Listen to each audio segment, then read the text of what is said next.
Perkenalkan, nama saya Muhammad Wiranto Salangan. Saya dari kelas 5T1, NIM 2302409 dengan mata kuliah Artificial Intelligence. Mereka langsung masuk saja di pembahasannya. Apa itu AI? AI atau Artificial Intelligence disebut juga sebagai kecerdasan buatan adalah seperangkat teknologi yang memungkinkan komputer untuk melakukan berbagai fungsi tingkat lanjut seperti kemampuan untuk melihat, memahami, dan menerjemahkan bahasa lisan dan tulisan, menganalisis data, membuat rekomendasi, dan sebagainya. Dengan kata lain, mesin yang telah diprogram untuk melakukan tugas-tugas tertentu secara otomatis tanpa perlu pengawasan manusia. Lalu apa itu AI menurut John McCarthy?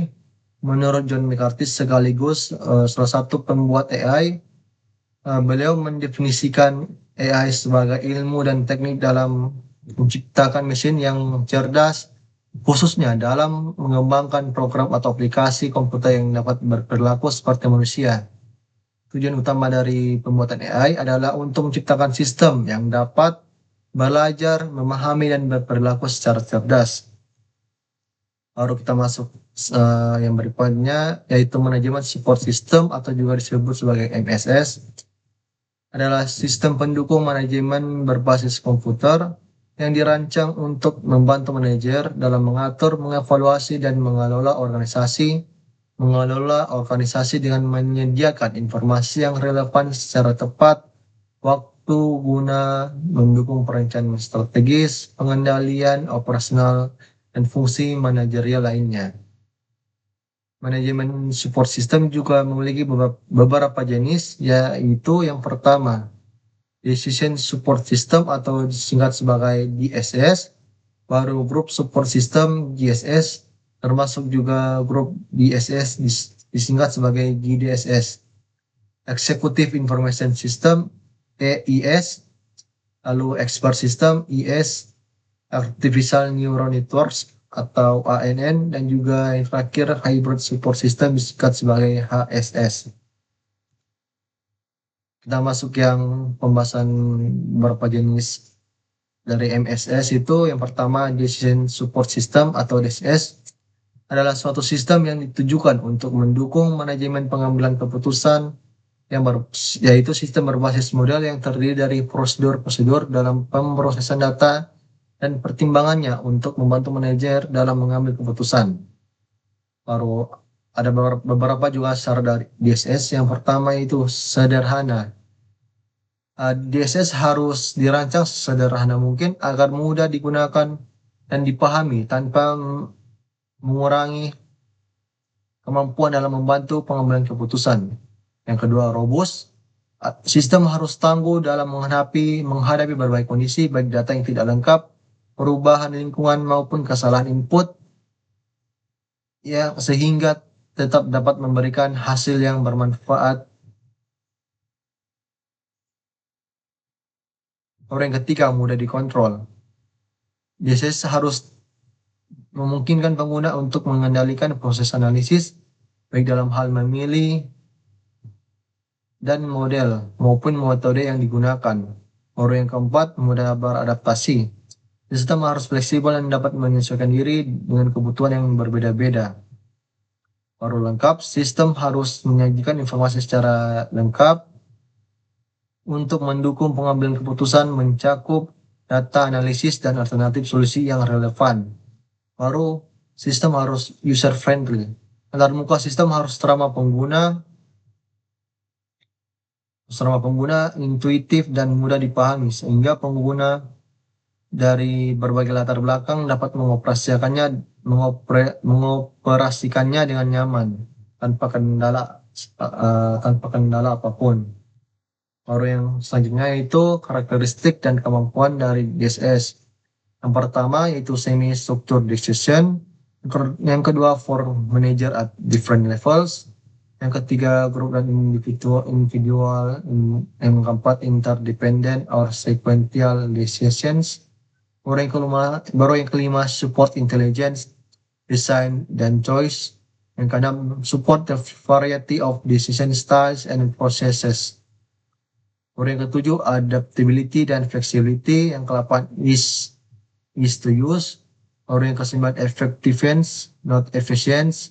Baru yang ke-10 humans control the machine. Baru yang ke-11 evolutionary usage. Baru yang ke-12 ease of consumption.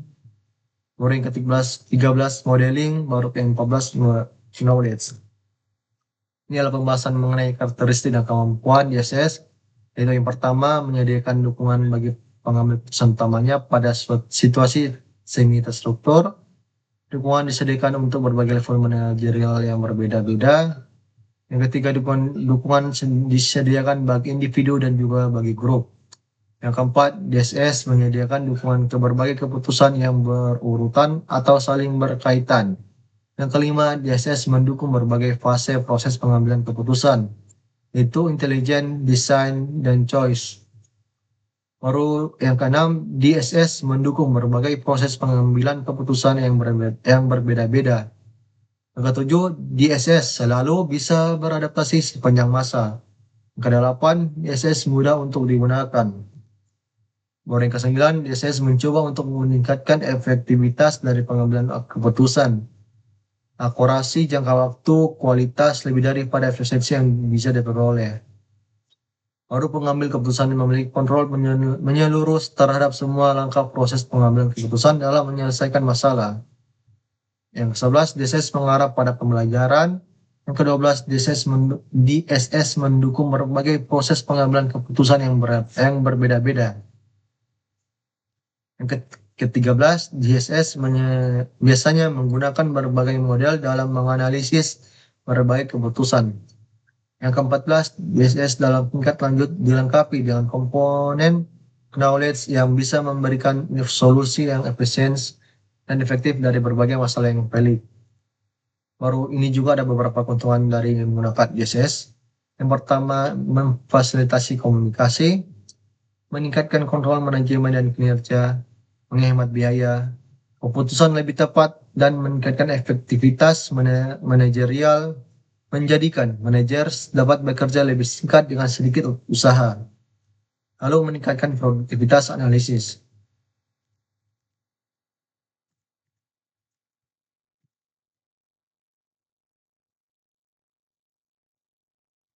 Baru komponen DSS, yang pertama data manajemen, termasuk database yang mengandung data yang relevan untuk berbagai situasi dan diatur oleh software yang disebut Database Management System atau DBMS. Baru model manajemen melibatkan model finansial, statistikal, manajemen, sains, atau berbagai model kuantitatif lainnya, sehingga dapat memberikan suatu kemampuan analitis dan manajemen software yang diperlukan dalam sistem. Baru communication atau dialog subsystem. User dapat berkomunikasi dan memberikan perintah pada DSS melalui subsistem ini. Ini berarti menyediakan antarmuka. Orang yang terakhir, knowledge management. Subsistem opsional ini dapat mendukung subsistem lain atau bertindak sebagai komponen yang berdiri sendiri. Ini adalah konsep dari model konseptual DSS. Seperti yang kalian lihat, ini ada sistem lainnya yang berbasis komputer, memberikan informasi berbasis data, baru data eksternal dan internal saling memberikan feedback balik, baru internet, intranet dan extranet, model eksternal, manajemen model, baru subsistem berbasis pengetahuan, baru antarmuka pengguna, baru habis itu manajer pengguna, baru berbasis pengetahuan organisasi atau berbasis pengetahuan organisasional. Baru kesimpulan, Decision Support System atau DSS adalah bahwa DSS merupakan suatu sistem berbasis komputer yang dirancang untuk membantu pengambil keputusan dalam menghadapi permasalahan yang bersifat semi terstruktur maupun tidak terstruktur. DSS tidak menggantikan peran manusia, tetapi memperkuat kemampuan analisis, mempercepat proses pengolahan data, serta menyajikan informasi yang relevan dan terorganisasi sehingga keputusan yang dihasilkan lebih tepat, akurat, dan efektif. Sekian pembahasan mengenai materi Artificial Intelligence atau AI. Sekian, terima kasih.